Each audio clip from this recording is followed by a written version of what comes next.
Continuando, bom dia para quem chegou logo depois. E eu gostaria de agradecer muito a presença aqui da professora Cecília Ames. Cecília Ames é uma destacada classicista, professora de história, um modelo de pessoa que criou a área, que vem formando pessoas. E sempre, assim, é para mim um modelo de profissionalismo, de competência, de inteligência, enfim. Exagerei, né? Agora, pronto, vou sossegar um pouco mais. Então, é com grande alegria que a gente recebe aqui Cecília Ames, da Universidade Nacional de Córdoba, que merece uma visita, e CONICET. Muito obrigada, Cecília. Ya estamos. La invitación, para mí es un orgullo estar aquí, es mi primera vez en Río y bueno, es realmente reconfortante encontrarme con tantos colegas, algunos conocidos y otros conocidos de conocidos, compartir esta comunidad académica y que sin duda a partir de la cual desarrollamos vínculos tan importantes. Mi trabajo, Imágenes religiosas en la ciudad, el desarrollo urbano en Roma, Virgilio, Eneida 8, ustedes se van a dar cuenta, trata de la ciudad de Roma. Por lo tanto, casi la mitad, la mejor introducción y toda la parte linda ya la dijo Giorgio. Yo me voy a centrar en Virgilio, en el libro 8, que es el único que trata de Roma, y en realidad es un intento y una exploración de mirar desde otro lugar, saliendo o no de ciertos cánones impuestos, tanto por la historiografía como por los estudios clásicos tradicionales, centrándonos precisamente en la ciudad. Como les dije, la conferencia de Giorgio también me ahorra toda la discusión teórica, explicar por qué no hablamos del paisaje sacro de Kansi, que hablamos del life space de Lefebvre, etcétera, etcétera, de memoria, identidad y emociones. Todo eso me lo voy a saltear y me voy a centrar específicamente en el trabajo de Roma en Eneida, aplicando eso, sin detenerme en la discusión.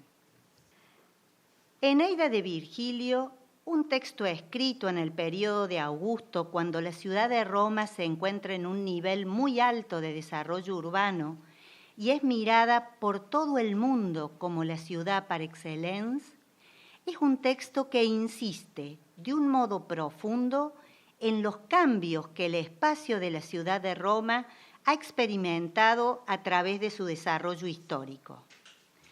En el poema, diferentes lugares de la ciudad aparecen modificados por diferentes agentes que se apropian de estos lugares, los transforman y los modelan a través de una variedad de prácticas religiosas y cívicas. De un modo sutil, Virgilio trae el tópico de los espacios significativos de Roma y su transformación y lleva a la memoria de sus contemporáneos los orígenes humildes de la ciudad y los lugares emblemáticos, con un fuerte acento en diferentes tipos de imágenes y expresiones religiosas. En este sentido, la focalización en la relación entre las imágenes y expresiones religiosas y los espacios urbanos nos permite leer la Eneida desde otra perspectiva que ha sido muy poco explorada. Esto supone considerar la obra épica con la ciudad de Roma y sus espacios como el protagonista. Virgilio en su Eneida nos ofrece una larga versión de la historia de Roma desde los orígenes protohistóricos de la llegada de Jano y Saturno al Lacio hasta la Roma Augustea y la batalla de Accio. En esta obra, con su énfasis en la urbs, en su pasado y en su futuro, es una excelente oportunidad para reflexionar sobre la presencia y la importancia de la religión en la formación y caracterización de los espacios públicos, urbanos. Virgilio, siguiendo la tradición romana, usa los espacios como un modo de organizar percepciones, tanto míticas como históricas, y conectando estos espacios con imágenes y prácticas religiosas, les da un significado especial y le imprime un fuerte carácter religioso, de modo que la religión romana es empleada para construir el verdadero carácter público de los espacios urbanos. Esta relación entre religión romana y lugares urbanos coloca a Roma en una posición diferente en comparación con las demás ciudades. Roma es no solo la casa de los hombres, sino también la morada de los dioses. En los lugares con significación ritual elegidos por Virgilio, vamos a intentar reconocer la particular interconexión entre imágenes religiosas, espacios urbanos, memoria e identidad. El libro 8 de Eneida es el único cuya acción se desarrolla en el actual sitio de Roma. El lugar es recorrido por Eneas y Evandro, guía y al mismo tiempo portavoz para una serie de disquisiciones etiológicas sobre costumbres y lugares. La narración se desarrolla en dos largos pasajes: el recorrido de Evandro y Eneas por Palanteo y la descripción del escudo de Vulcano. Ambas instancias están hilvanadas en torno al tema del orden, un orden topográfico y un orden cronológico. Son diferentes, pero comparten el principio de ordenar las cosas, uno en el espacio, otro en el tiempo. Esto nos lleva a considerar de otro modo las relaciones entre historia y geografía, pues para comprender la historia, tal como la propone el escudo, no es posible hacerlo sin tener en cuenta la descripción geográfica y topográfica que la complementa, la llena de sentido y le da coherencia, sobre todo teniendo en cuenta el lector o el oyente romano contemporáneo de Virgilio. Mi objetivo es explorar ciertos aspectos de la caminata de Evandro y Eneas a través de Palanteo como una secuencia topográfica paralela a la secuencia histórica presentada después en la éfrasis del escudo. El libro 8 está inserto entre los libros de batalla, el 7 y el 9, y en él la descripción predomina sobre el avance narrativo. Y sin embargo, junto al libro 6 ofrece las más arriesgadas prolepsis que el lector reconoce como cumplidas en su propio contexto augusteo. Este libro, además, es particularmente interesante por establecer una relación estrecha entre épica e historia, y en él se puede observar una llamativa combinación entre los recursos genéricos de la poesía épica y el género historiográfico, como la inversión temporal y la prolepsis a épocas no abarcadas en la narración interna, con estrategias de la escritura de la historia, como la organización cronológica ab initio y ex ordine y la selección de versiones míticas que se adecúen armónicamente en el orden de las cosas descrita por el historiador. Esto ha dado origen a diferentes estudios específicos que se centraron en la cuestión del paralelismo, relación y comparación entre la historia narrada por Virgilio y el relato de los historiadores, especialmente Tito Livio. Estos estudios ya se han hecho, Gutmann es el principal representante, y yo no me voy a detener en estas comparaciones. El libro 8 comienza con Eneas y su flota ya en el Lacio, donde se le aparece la divinidad local, el dios Tiberino, Y este es el primer contacto con la geografía local que poco a poco se irá desplegando como cargada de historia. El contacto con esta geografía inaugura entonces su entrada en la historia del Lacio. Acá la geografía es llamativo, la diferencia, cómo describe el río Tíber, y si lo comparamos con la ciudad que fundaron otros troyanos en el Epiro, que la narra en el siglo III, Heleno y Andrómaca, van a decir específicamente que esta Troya de maqueta tiene un janto seco.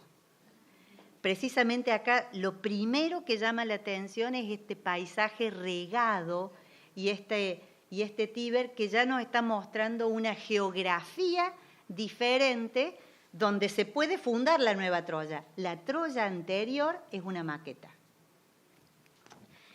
Los primeros 101 versos marcan la orden de Tiberino y la marcha efectiva de Eneas hacia Palanteo.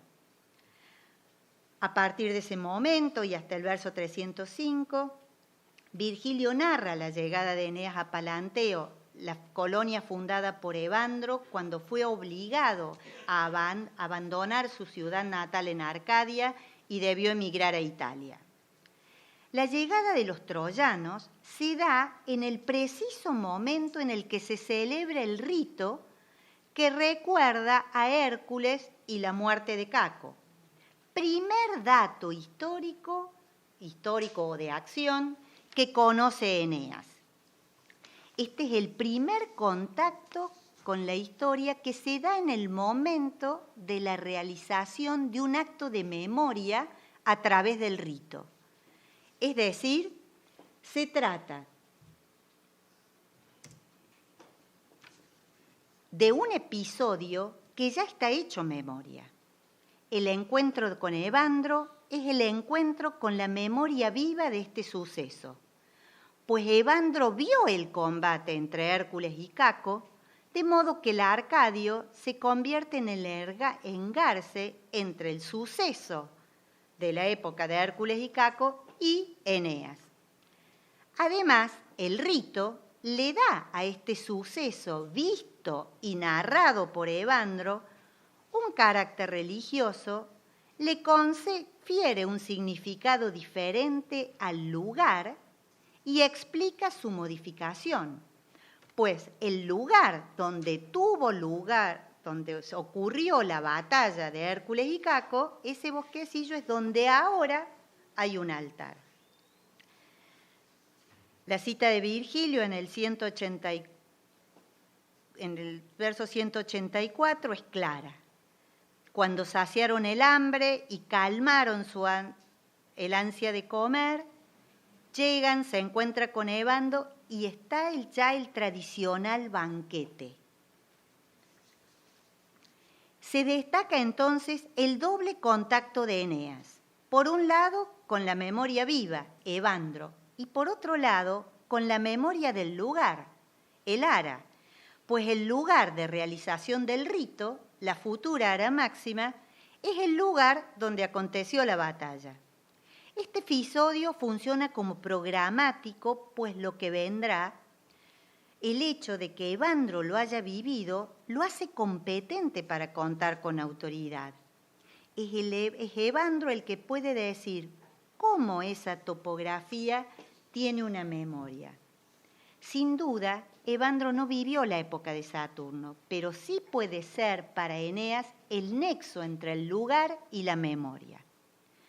Pero el episodio, y esto es lo más importante, no solo indica el primer lugar de la futura Roma, también es la primera fecha del calendario romano. Porque a partir de ese momento el rito se solemniza y se institucionaliza y queda fijo el día. Es notable en la cita cuando dice servare diem, es la primera introducción en el calendario. Y la contraposición desde el ex hilo a servare diem nos está mostrando esta fijación desde un tiempo amplio a un tiempo limitado. Desde entonces celebramos su honor y la alegre descendencia guardó su día y Potitio lo impuso primero, y del culto a Hércules guardiana la casa pinaria. Bueno, acá tenemos lo que nos habló Giorgio de las élites, el primer momento de consolidación del rito. Y Evandro además le dice a Eneas cómo se debe realizar el rito y quién debe presidirlo. Aquí lo tenemos. Marchaban ya los sacerdotes y Potitio el primero, vestidos de pieles según la costumbre, y llevaban antorchas, reanudan el banquete y llevan gratos presentes de la segunda mesa y colman las aras de platos llenos. El sacerdocio, precisamente acá los tenemos, los salios y el banquete. Instaurant épulas. Estas citas de Virgilio son un ejemplo excelente para mostrar que los espacios urbanos juegan un rol vital en la articulación de la religión. Santuario, calendario, ritual, sacerdocio. Pero la religión también tiene una influencia en la determinación y caracterización de los espacios y el calendario de la ciudad.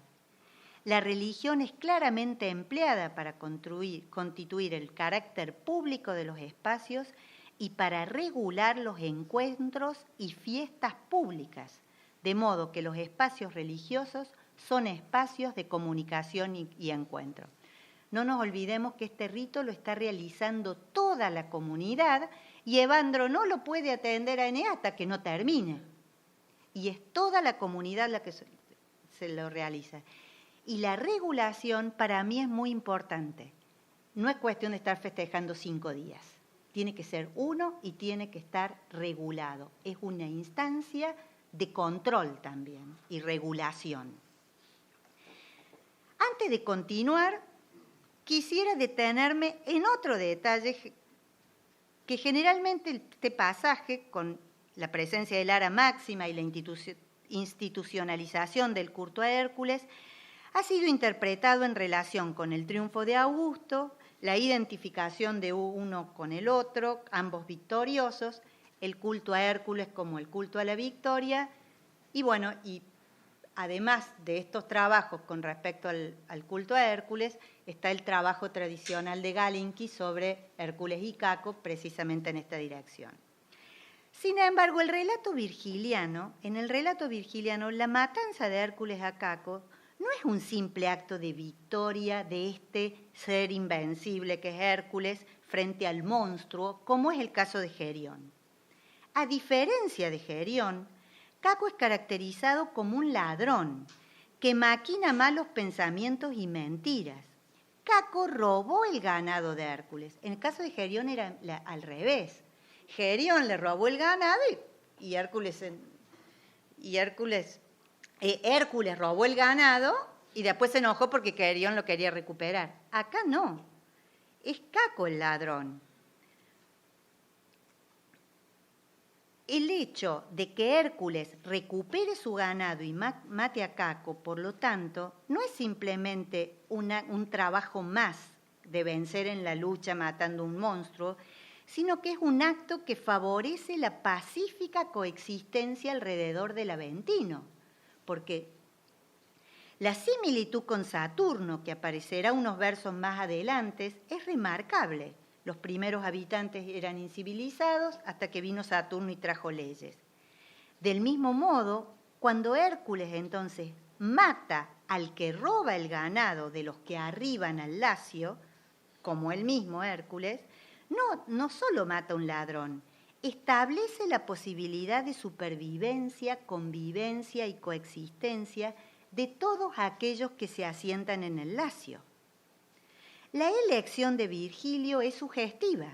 Él ha inventado el motivo de Hércules y Caco en lugar de utilizar la historia tradicional de los relatos de los trabajos de Hércules. La lucha contra Gerión coloca a Hércules en el lugar del victorioso vengador que utiliza la fuerza y la violencia de un modo indiscriminado. La lucha contra Caco lo muestra usando la fuerza y la violencia en beneficio de la comunidad. Se trata de la eliminación del que perturba la convivencia, esto es, de la gente que vive alrededor del Aventino. En este sentido, la institucionalización y celebración del culto a Hércules no debe ser entendido solamente como la celebración de la victoria, sino en términos de regulación de la violencia y del uso de la fuerza y del poder, como condición necesaria que no puede dejar de estar presente en los primeros momentos del inicio de un sitio que será la futura Roma. Concluidas las celebraciones a Hércules, Eneas y Evandro caminan desde el Ara Máxima hasta la casa de Evandro en el Palatino, es decir, Proquedem ad Urbem. La caminata presenta dos momentos claramente diferenciados. La historia temprana del Lacio, cuando mientras caminan desde el Ara hasta la Puerta Carmental, Evandro describe los asentamientos en el Lacio desde los primeros tiempos y Virgilio presenta a Evandro como fundador de la ciudadela romana. Luego Evandro relata a Eneas que los primitivos aborígenes eran incivilizados y que con la llegada de Saturno se establecieron en ciudades y recibieron leyes y desde entonces se llama Lacio. Se inicia una edad de oro que luego degeneró con la guerra y la rapiña y se sucedieron las invasiones de varios pueblos, como los ausonios, los sicanios, expulsados de su patria, y el mismo Evandro con los arcadios. Tres elementos saltan a la vista. La novedad respecto a la tradición histórica romana es la introducción de un fundador griego anterior a Rómulo, que es Evandro. Segundo, la llegada de Eneas es solo el último eslabón de una serie de migraciones extranjeras, todas de origen griego. Las fuertes de Virgilio, de este modo, preservan la compleja y confusa tradición de migraciones y en esto sigue la tradición histórica que se puede leer en Dionisio de Halicarnaso. Y por último, el tema del exilio. Evandro es exiliado, Saturno es exiliado, Eneas es exiliado. La caminata como descripción topográfica. Mientras caminan desde la Puerta Carmental hasta la casa de Evandro, Evandro señala los parajes más notables en el interior de la ciudad, que se pueden ver pequeñitos en el mapa que hizo Gransten. Los Virum Monumenta Priorum. Los lugares mencionados son los siguientes. La Puerta Carmental, antiguo monumento en honor de la ninfa Carmenta, que conmemora la Roma prehistórica y alude a un culto que perduró hasta la época de Virgilio. El gran bosque donde Rómulo abrió un asilo, el bosque que unía el Palatino con el Capitolio, y era un refugio donde los extranjeros eran recibidos sin que se les interrogara sobre su origen o su pasado. Fue el espacio institucionalizado por Rómulo que permite la fusión de pueblos. Esto es un desarrollo concomitante con el crecimiento de la ciudad. La ciudad crece incorporando exiliados. Y lo que es interesante es que la modificación institucional deja una huella en la ciudad. La modificación es institucional, pero también topográfica. El Lupercal, la cueva abierta al pie del Palatino, que tendrá para los romanos un doble recuerdo. Por una parte, el aquí mencionado por Virgilio, culto rendido anteriormente a Fauno, asimilado a Luperco y Pan, y por otro, el lugar legendario en el que la loba amamantó a Rómulo y Remo. El bosque del Sagrado Argileto. El Argileto era un barrio de Roma entre el Quirinal y el Foro, y Gransten dice que para el lector contemporáneo de Virgilio, este lugar tendría una asociación directa con el templo de Jano, cuyas puertas fueron cerradas 3 veces por Augusto como garante de la paz. Sin embargo, una lectura de la geografía urbana como memoria en boca de Evandro nos lleva en otra dirección, no en la de Gramsci, y evoca un hospitium no respetado, un homicidio y una expiación. Esta lectura es equiparable a algunos momentos y lugares no gloriosos de la historia romana, recordados por Virgilio, y en realidad es como una advertencia de lo que los romanos no deben hacer, pues no se ha respetado un hospitio.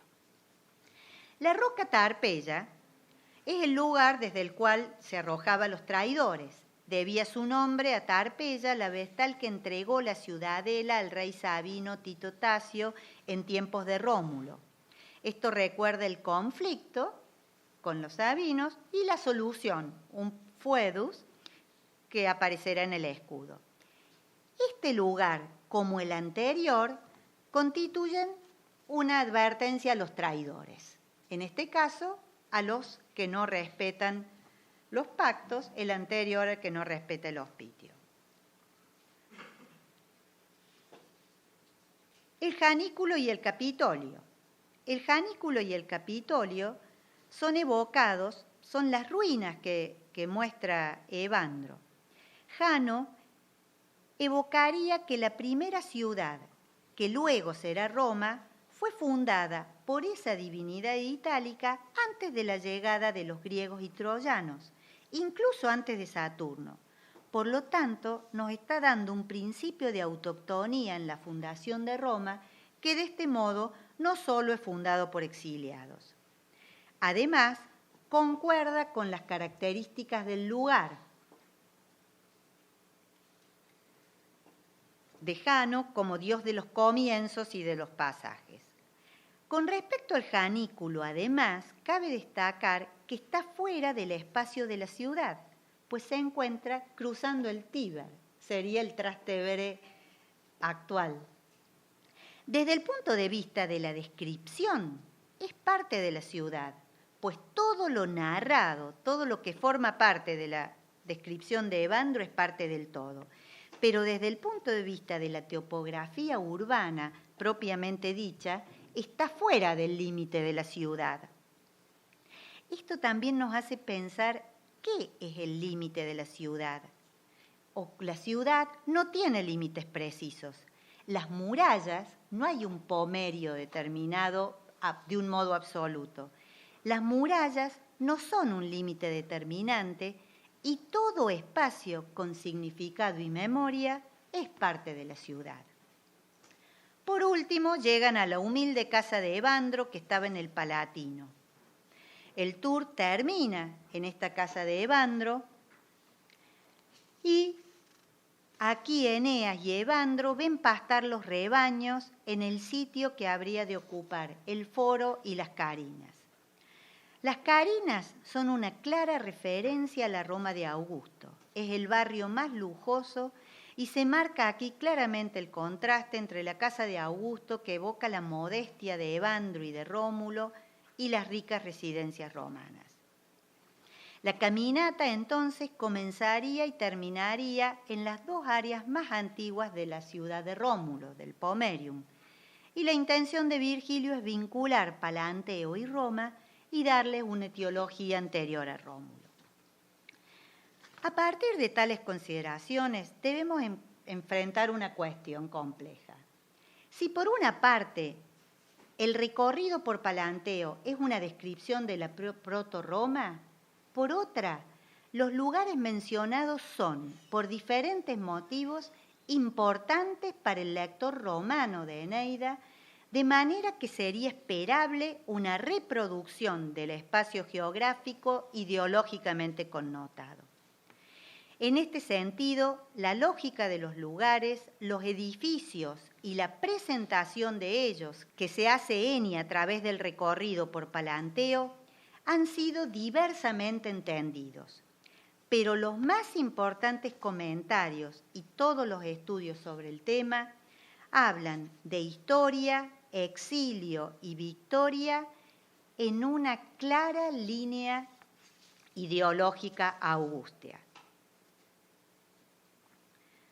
Yo quisiera destacarme de esta mirada tan ligada a la ideología augustia y focalizándonos en la importancia de los lugares, decir que mientras avanzan Ingredients, Eneas recibe el impacto de lo que ve y de lo que oye en boca de Evandro y es conmovido por los lugares.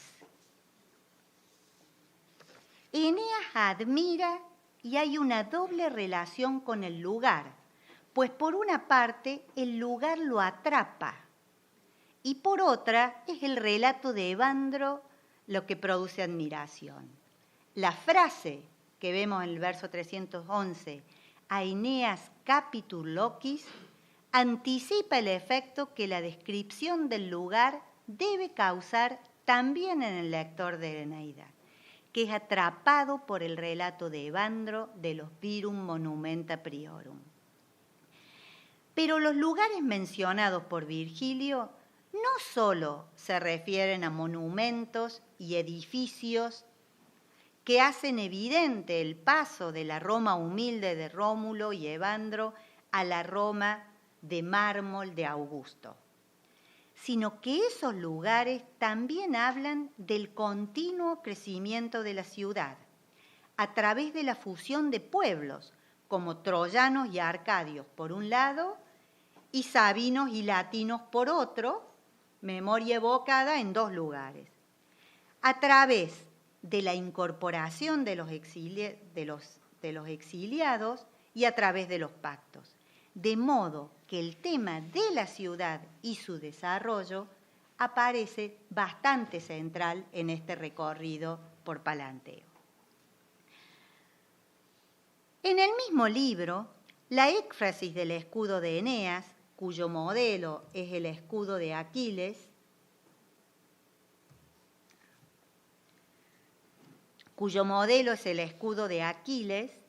es al mismo tiempo una crónica histórica y uno de los pasajes proféticos más importantes de la Eneida, junto con la profecía de Júpiter en el libro 1 y la revelación de Anquises en el 6. Virgilio ofrece aquí una estructura y forma que dan a la historia romana un designio. Ahora pasa a la próxima. Un designio que va desde Rómulo a Augusto, no solo en el contenido, sino en la forma. En este sentido, Gutmann ha notado que la formulación del comienzo de la éfrasis del escudo está escrita al modo de una prefatio histórica. Aquí las hazañas ítalas y los triunfos de los romanos, conocedor de vaticinios y no ignorante de la edad por llegar, había representado el Señor del Fuego, aquí con toda la raza de la futura estirpe de Ascanio y las guerras libradas por orden. El hecho de que el escudo de Eneas delimite un tema histórico central para la época, como las res ítala romanorum que triunfos y que se establezca como punto de partida ab Ascanio y in ordine vela, es un argumento muy fuerte para desconocer que Virgilio quiere dar la impresión de que su obra abordará un tema histórico, tal y cual lo hacen los historiadores, y a partir del cual también podemos valorar que se está alejando de la visión histórica de Tito Livio. Revisemos las viñetas en el orden de aparición en el texto y comparemos y no lo vamos a comparar con la versión del historiador, pero es posible hacerlo punto por punto. Nosotros se nos va a hacer muy largo. Viñeta 1.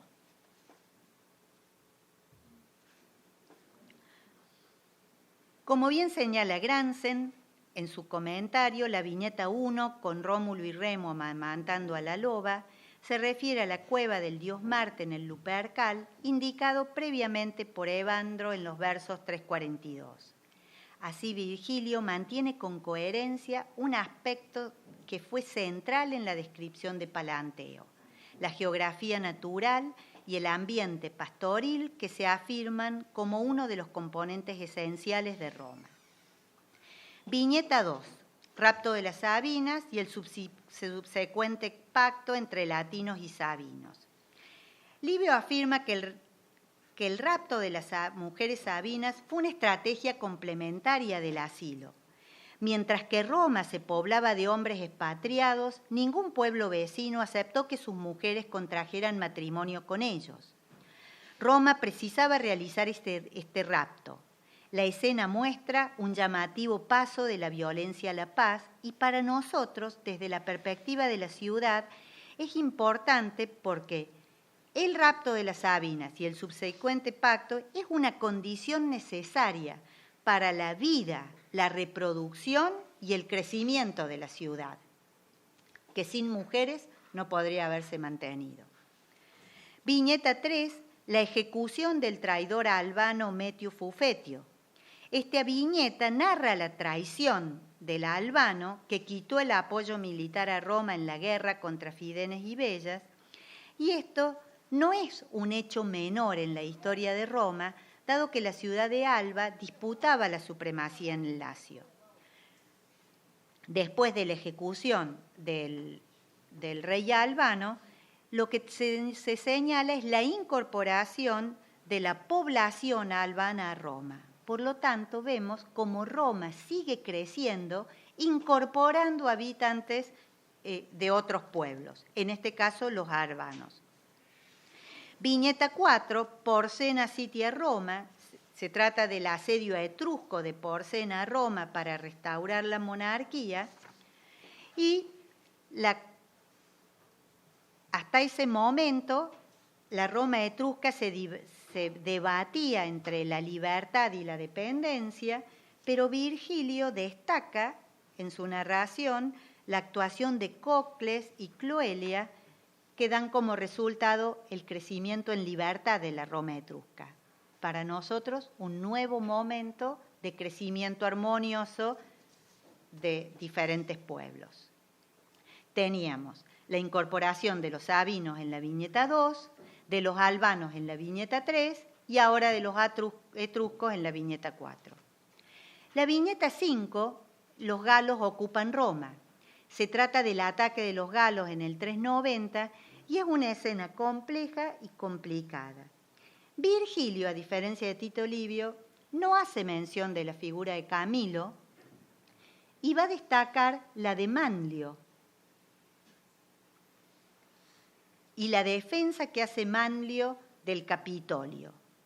Nuevamente, en esta cita de Virgilio, cuando dice, en lo alto estaba Manlio, guardián de la roca Tarpeya, ocupaba las alturas del Capitolio, erizado de la paja de Rómulo, el palacio reciente, la geografía de Palanteo es nuevamente referida en esta imagen y nuevamente la evocación del ambiente pastoril. Pero particularmente significativas para nosotros dentro de esta viñeta son los versos 663-666, que a nuestro entender también son explicados adecuadamente al ponerlos en relación con la geografía de Palanteo. Aquí encontramos nuevamente a los salios saltando y a los lupercos desnudos y los gorros de lana y los escudos caídos del cielo, castras matronas portaban los objetos de culto por la ciudad en blandas carrozas. Son escenas sin tiempo, celebración ciertamente del triunfo sobre los galos y nos recuerdan la celebración de la victoria sobre Hércules y Caco. Y todas las matronas portando objetos de culto, nuevamente una procesión pública en las calles. La ciudad completa festeja y cada uno celebra y baila en las calles. Los dos sacerdocios más antiguos aparecen nuevamente celebrando una victoria. Como en el relato de Evandro, Aquí vemos cómo la religión romana es parte de la vida social, es el lugar de encuentro donde participan todos los habitantes. Y no tenemos quienes presiden el rito, simplemente todos los ciudadanos participan. La misma fiesta por segunda vez. Viñeta 6, Catilina en el Tártaro, una breve presentación del submundo con las furias acechando, con las furias acechando y del otro lado Catón promulgando leyes. Esta es una clara alusión a la guerra civil y nuestra lectura desde la ciudad nos muestra esta instancia como la necesidad de leyes para evitar los conflictos internos. Nuevamente nos recuerda entonces a esta intervención de Hércules y Saturno y a esta necesidad de pacificación interna con leyes. Esto aparece como una condición necesaria para el desarrollo de la ciudad, para esta ciudad que crece incorporando pueblos y exiliados. La viñeta final es la que revierte el mayor peso histórico e ideológico, pues el triunfo de Augusto en Accio frente a las fuerzas de Marco Antonio. Los historiadores romanos afirmaban que Marco Antonio tenía en mente trasladar la capital del imperio a Alejandría y poetas como Horacio sostenían que Cleopatra ansiaba la destrucción de Roma, de modo que la revisión de la historia fue evaluada, al menos en esta época, como un momento de supervivencia o destrucción. En relación al tema que a nosotros nos compete, porque sobre esto se han escrito ríos de tinta, que es el tema de la ciudad y de los lugares emblemáticos de la ciudad, yo quiero referirme a la escena y el clímax del festejo del Triple Triunfo. Después del Triple Triunfo, Augusto reconstruyó y levantó templos, 300 templos. De acuerdo a los más importantes comentarios, estas líneas refieren específicamente al programa de construcciones y de refacciones de Augusto reportado por él mismo luego en su Regesta y cuyos detalles los encontramos en los capítulos 19 y 20. La mayoría de estos edificios y templos fueron construidos o restaurados antes de la muerte de Virgilio en el 19 y en el 28, el año anterior al comienzo de la Eneida, Augusto nos dice que ha restaurado 82 templos. Virgilio, lo mismo que cualquier romano de la época, debió haber sido muy consciente de la transformación de la ciudad realizada por Augusto. De todos modos, prestar atención al hecho de que Augusto construyó en gran escala no es en sí mismo una evidencia de que Virgilio haga del programa de construcciones de Augusto un tema central de la Eneida.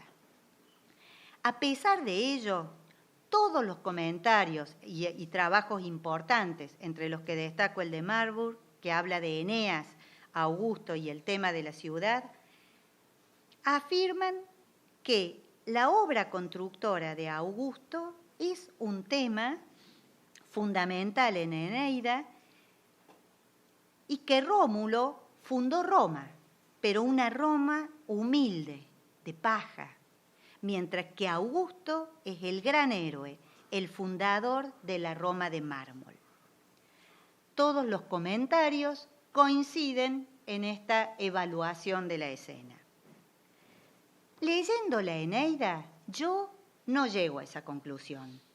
La alusión aquí, a mi entender, no es ni al programa de construcciones no es al programa de construcciones de Augusto. La alusión es al escudo de Aquiles en Homero, donde el tema es la ciudad y el tema es la vida de la ciudad, no las construcciones. Es más, hay un juego intertextual que es evidente en el paralelo estructural entre la descripción de ambos escudos. La descripción del escudo de de Homero, de Aquiles en Homero, comprende 3 elementos básicos: la ciudad en paz, la ciudad en guerra y 6 escenas de la vida cotidiana. La descripción del escudo de Aquiles, de Eneas, por Virgilio, tiene los 3 mismos elementos en el orden inverso. Tenemos las 6 escenas de la historia de Roma, después la ciudad en guerra, que es Accio, y la ciudad de la paz, que es la celebración, el elemento inverso. El modo como Virgilio describe la escena de Rómulo y Remo, con esta imagen tan maternal de la loba amamantando, nos hace recordar precisamente esta escena de la vida cotidiana de la ciudad de La Paz, con los matrimonios, con tan presente con el amor humano de estas escenas de la vida familiar, digamos.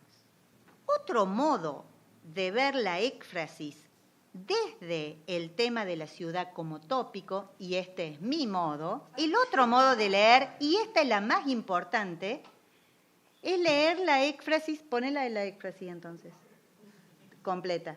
Es leer la éfrasis desde, esa es. Viñeta 1, el nacimiento de Roma. Viñeta 2, incorporación de los sabinos. Viñeta 3, interpretación de los arbanos. Viñeta 4, interpretación de los etruscos. Por lo tanto, viñeta 1 a 4 es nacimiento y desarrollo de Roma. Viñeta 5 y 6 es la ciudad en la guerra. La guerra interna, la ciudad defendiéndose contra el enemigo interno, y la defensa contra el enemigo externo. Y la viñeta 6 sería el último momento de la ciudad de la guerra, que es Accio, que es la ciudad que el dominio externo, digamos, con el triple triunfo, ¿no es cierto?, la ciudad que crece, y la última escena, la ciudad en la paz. Tenemos, por lo tanto, el tema de la ciudad sin completo en el desarrollo, el tema de la ciudad de Roma en el desarrollo de la éfrasis.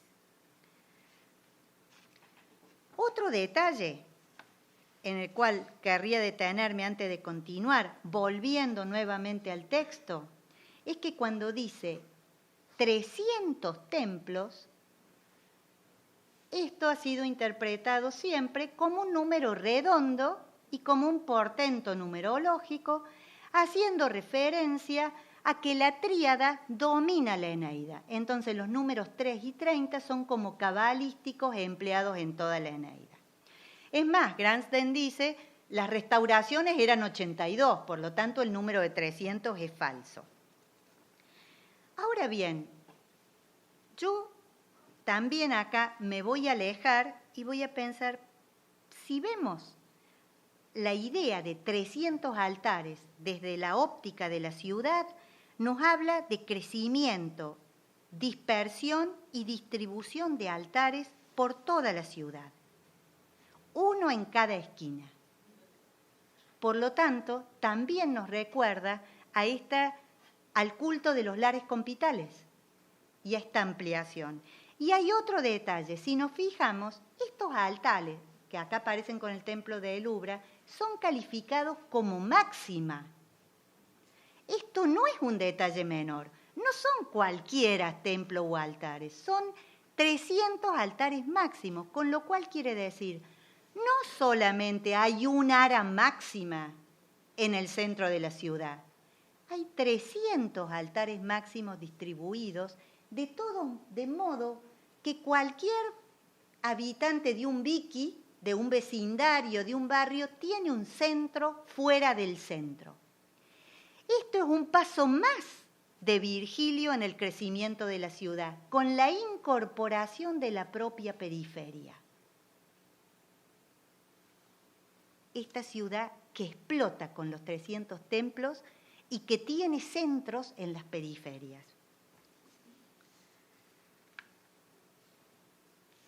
Después de esto, entonces, ¿quién es el personaje? Esto me lleva a mí a salirme de los hechos de Augusto, y pienso, ¿quién es el personaje principal? Acá nos podemos alejar del programa fáctico de construcciones y estas reconstrucciones y de los significados numerológicos de los portentos y las cábalas, y pensar que realmente lo que se nos pone a nuestra vista es la grandeza y el brillo de una ciudad que festeja y que nos sorprende una vez más. La ciudad como héroe colectivo cuyo espacio urbano crece y ahora tiene 300 altares que redefinen completamente el espacio urbano. Esos espacios no son solo edificios que embellecen la ciudad, son lugares de encuentro de todos los ciudadanos. Esa es la idea de dispersión, de que nos habla de la inclusión de los viquis, de los barrios, y que desde ahora tienen sus centros de culto y sus espacios de comunicación. Y como dice el texto, que hay coros y sacrificios en cada uno de los altares. No es que tenemos que ir todos al centro, en cada uno de los altares. La imagen de la ciudad de Roma celebrando con sus calles, que Virgilio nos muestra por tercera vez, ha sido muy poco considerada. O mejor dicho, ha sido solo considerada como exaltación de la Roma de Augusto, de modo que los lugares han sido vistos siempre como lugares de propaganda augustea. Nuestra focalización en la ciudad y en los espacios urbanos nos permite realizar una lectura diferente. Para Virgilio, describir la topografía de la futura ciudad es una operación complementaria a la escritura de la historia en la forma tradicional de los anales. Mientras los anales focalizan en la sucesión de acciones y nombres que marcan el devenir de Roma, la descripción virgiliana se focaliza en el espacio geográfico connotado, que es una ciudad llena de monumentos que son signos de la historia. Desde la imagen de Rómulo y Remo con la loba, el único hecho que no se da en Roma es la batalla de Accio. Pero la conclusión de la viñeta está constituida por el efecto de la victoria en la ciudad a través del botín, de los súbditos y de los 300 templos que se construyen. Todas las imágenes de la éfrasis van mostrando la importancia del sitio de la ciudad. Desde esta perspectiva, la ciudad como lugar es un criterio de selección de los hechos presentados en el escudo. A su vez, la última viñeta nos muestra una redefinición de la ciudad como espacio, mostrando cómo las prácticas religiosas y el devenir histórico modifica el espacio urbano a través de las marcas que constituyen los espacios y las prácticas religiosas. De este modo, la ciudad de Roma, con sus espacios emblemáticos y escenarios de prácticas religiosas, aparece como un personaje muy importante de Eneida. Las imágenes acompañan el desarrollo urbano y la religión romana y sus prácticas son la instancia fundamental que garantiza la continuidad desde Hércules hasta la época de Virgilio. La única continuidad es. El cierre de la éfrasis, como toda ella, es significativo.